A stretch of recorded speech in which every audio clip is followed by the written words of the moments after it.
Update. Am I the a-hole for kicking my fiancé out after joking he got me pregnant on purpose? Original post. I, 27 female, have been with my fiancé, 26 male, for 3 years.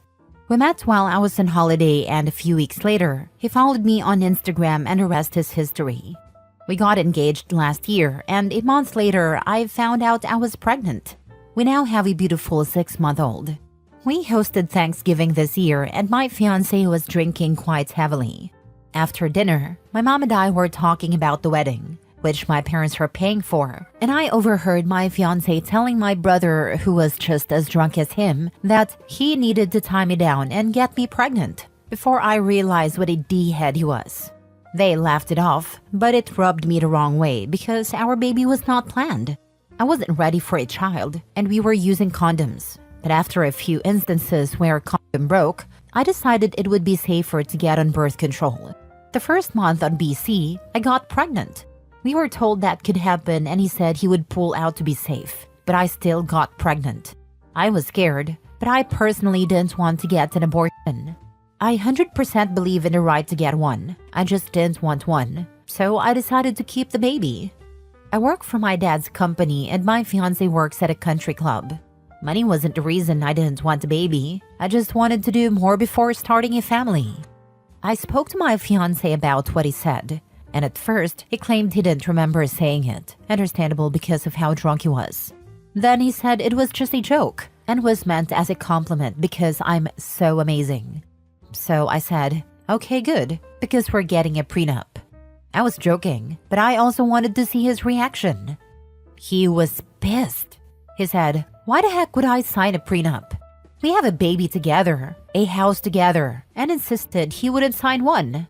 He argued that we wouldn't need one because we're never separating, and claimed that even mentioning a prenup was insulting and emasculating. I didn't feel threatened, but he made me uncomfortable and he woke our baby up. So I told him to leave, which he did. The day after I kicked him out, he sent me a long, apologetic message saying it was out of character for him to get loud. Which is true, he's never acted like that before. I replied, thanking him for the apology, but said I needed a day or two to think everything through. The next day, he sent a bouquet to the apartment. On Sunday, he sent me a booking confirmation for a massage at the club and offered to come over to watch our son and cook dinner. Tonight, he messaged me saying I'm being an a-hole and taking a meaningless joke to heart. He also said he's wasting money on a hotel that he could be saving for the wedding. Now, things that went over my head before are starting to seem suspicious. But breaking up my family over this doesn't feel right. Am I overthinking this or being an a-hole? Edit. A lot of people were asking for context. When I said I wanted a prenup, I wasn't being serious. Maybe I was being an a-hole trying to get a reaction, but based on our 3 years together, I never imagined he'd react the way he did. Why did the joke bother me so much? About a year ago, he lost his job. He was never clear on why, and for the next 3 to 4 months, he didn't do much. He said he was trying to figure out what he wanted to do next. That was the first time he brought up having kids, saying he was ready.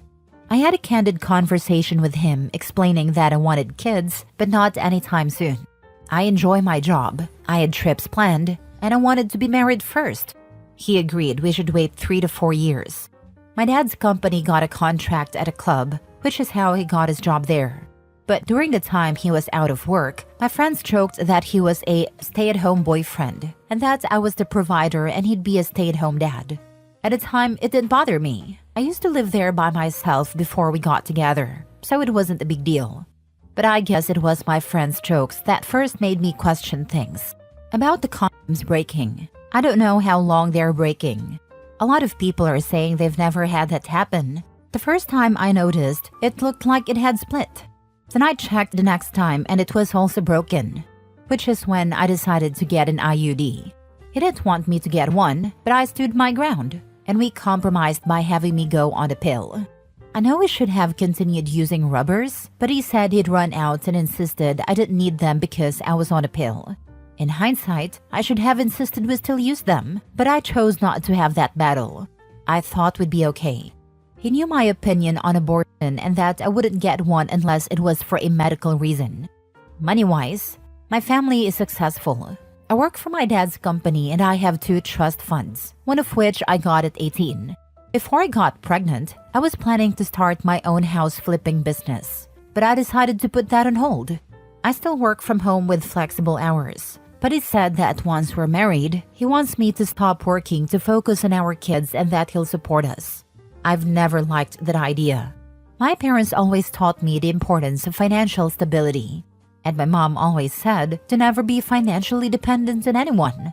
Plus, I'm not sure my fiancé's current salary would cover all our expenses. The only reason I haven't told my dad is because they have a good relationship, and I don't want to blow everything up over what might be an overreaction on my part. Now for the top comments before reading the update. Not the a-hole. He is love bombing you.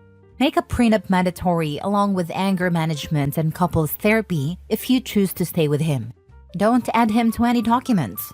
What is yours is yours. Create the trust for your child's inheritance and appoint someone other than him to be in charge of it. Talk to your dad and see what he says. Love bombing and then throws a tantrum when it doesn't work the way he wants. Great advice to protect yourself and your child. If he's going to be with you forever, then what does a prenup matter? I agree with other commenters.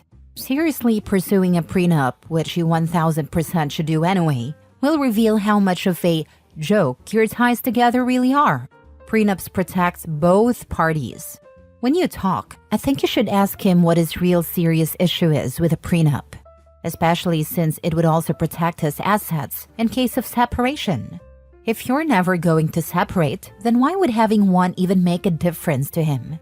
He should feel so confident in his ability to love you and make this relationship last that some hypothetical future where you aren't together shouldn't even be a concern. Not the a-hole, and you're not overthinking. The time to talk about finances and your future together is now, not after the wedding. Not the a-hole. It's not about the joke. It's about how it made you feel. His reaction and dismissal of your feelings were concerning. You have every right to take a step back and think things through. Now for the update.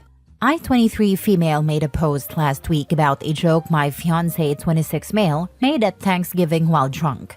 For those who haven't seen my older post, he joked that he got me pregnant to tie me down, and I didn't know what to make of it, so I posted here to get outside opinions. I initially didn't want to talk to my friends or family about it, because they're all quite close to him and I didn't want to make a mountain of a molehill and cause a rift in their relationships. Yesterday, we had a conversation about where I was at. He said he couldn't go back to the hotel because they kicked him out for smoking in the room.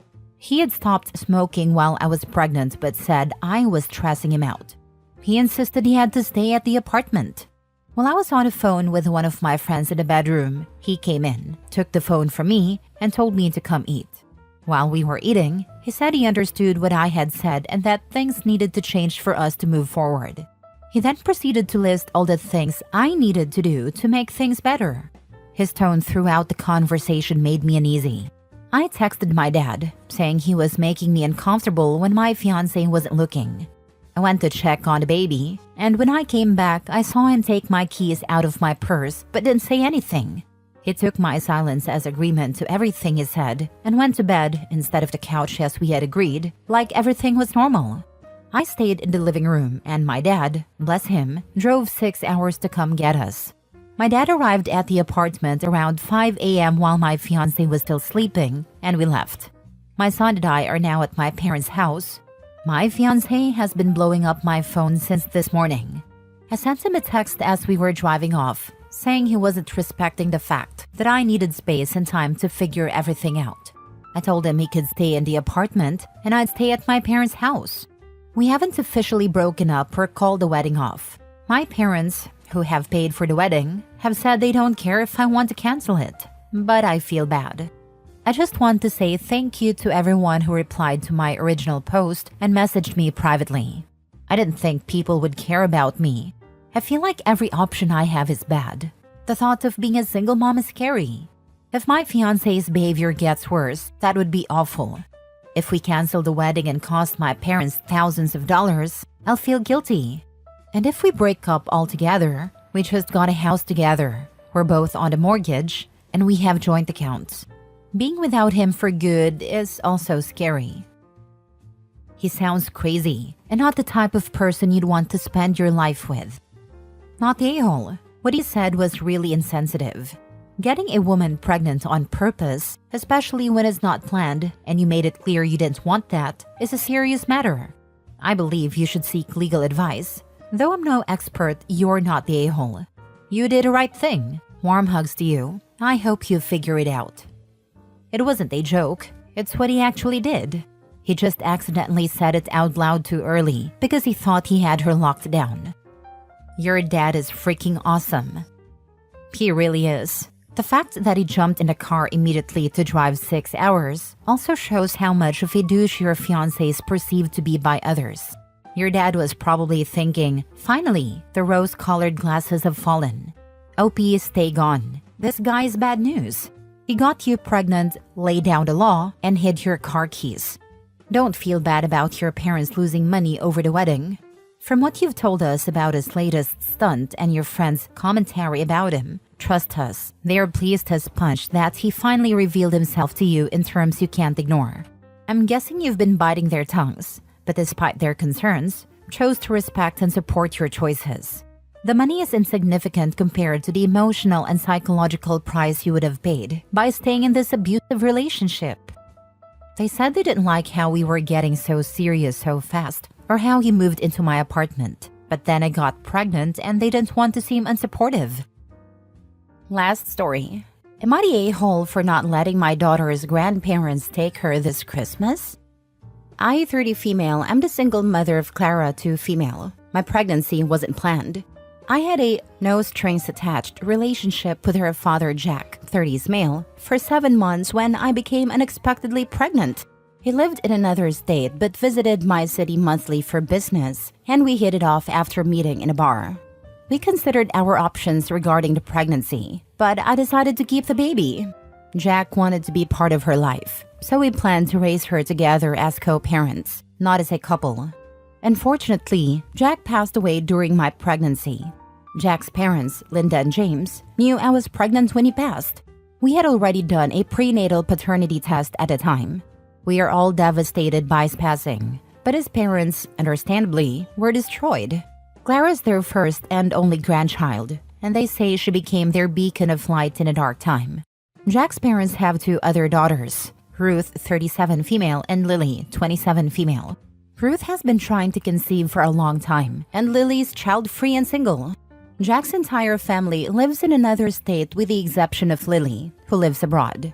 They have a family business and strong ties to their hometown, while I have my family and career in my current city where I live with Clara. Since Clara was born, we've had an informal visitation agreement.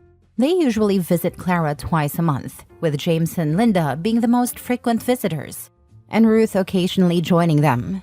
I genuinely appreciate their presence in Clara's life. A recurring point of contention has been traveling to their state. They have a large family property that has been in their family for over 100 years, and they wanted Clara to experience her heritage. While I understand the importance of this, I have always firmly refused to allow them to travel with Clara without me. I have visited their hometown 3 times with Clara since she was born, but apparently this isn't enough. While our relationship was mostly civil, there were issues with Linda meddling in my parenting. Things became more tense after I started dating Ted, 34 male, a year ago. Ted and I don't live together, but he has a daughter, Marie, 4 female, who lives with him. Linda has expressed disapproval of Ted's constant presence in my house, which is untrue. We see each other 3 to 4 times a week due to our busy schedules. She's also commented on Marie's playdates and sleepovers with Clara, as well as even trivial things like Ted's car parked in front of my house. 2 weeks ago, I emailed Linda, James, and Ruth to invite them for Christmas Eve. Ted and I are hosting a get-together with our families and close friends. I let them know they could also take Clara for lunch on Christmas Day if they preferred. The next day, Linda texted me to say they already had plans to take Clara to their home for Christmas. I told her that was not happening. I didn't hear from her for 2 days, until she called and said she gave me time to cool off and be reasonable. She claimed they had waited long enough to take Clara home for Christmas, and that now that Clara's older, she can travel without me. I told her that wasn't something we had discussed, and that I wouldn't allow them to take my daughter on a trip without talking to me first. Linda argued that this call was discussion. I laughed and told her she was delusional. Things escalated quickly. She accused me of trying to replace Jack in Clara's life, and I said some harsh things about Jack never having met Clara. After Linda hung up, James called to reason with me. He let it slip that they had purchased Clara's plane ticket 2 months ago without asking me. I told him there was no way and let them walk all over me. James lost his temper and demanded I apologize to Linda or they would take me to court. I told him they were the ones choosing to fight, not me. After some silence from them, I was served with court papers. They're suing me for custody of Clara, claiming I am unfit as a mother. I already have a lawyer who has assured me they have almost no chance of getting custody. At most, they might get visitation rights. Still, I'm worried about this turning into a long legal battle. Some clarifications. 1. How do Linda and James know details about my life? They visit at least twice a month. They pick up and drop off Clara at my house, which is how Linda noticed Ted's car parked in my driveway. She commented on it because, in my gated community, only homeowners are allowed to park there. They also used to FaceTime Clara 3 times a week, during which they saw Marie during playdates or sleepovers. 2. Did they expect Clara to travel alone? No. James said they planned to fly to my city, take Clara with them, and bring her back after a week. Clara was never meant to travel alone. 3. Do I think they would kidnap her? I don't know. Their behavior has made me paranoid. James claimed they bought her return ticket, but I don't trust their word anymore without proof. 4. Do I still have contact with them? No. My lawyer advised me to cut all visits and video calls and communicate only through lawyers. If they text or email me, I forward it to my lawyer. Thank you for your advice and support. Clara and I lived in a very secure community with cameras and armed security. Nobody will take her from me. Now for the top comments. Absolutely not the a-hole. Clara's your child. The idea of a 2-year-old traveling without her mother is asinine. You were very kind to encourage their relationship with your daughter. However, they are taking things way too far. They will not get custody. Do not allow them any contact with Clara. They may try to take her. They've made their intentions clear. Any further communication with them will be twisted and used against you. Congratulations on your new relationship. You deserve happiness and peace. Thank you for validating my feelings. Just as a heads up, I would bet money they'll call a false CPS case on you. Talk to your lawyer about the possibility and what you can do to be proactive before it starts. Not the a-hole. They bought plane tickets 2 months ago without asking you? That's not planning ahead. That's delusional. You are Clara's mom, not some vacation rental they can book on Airbnb. Exactly. That's what ticked me off the most. Who does that with someone else's child? They act like Clara's their child, not mine.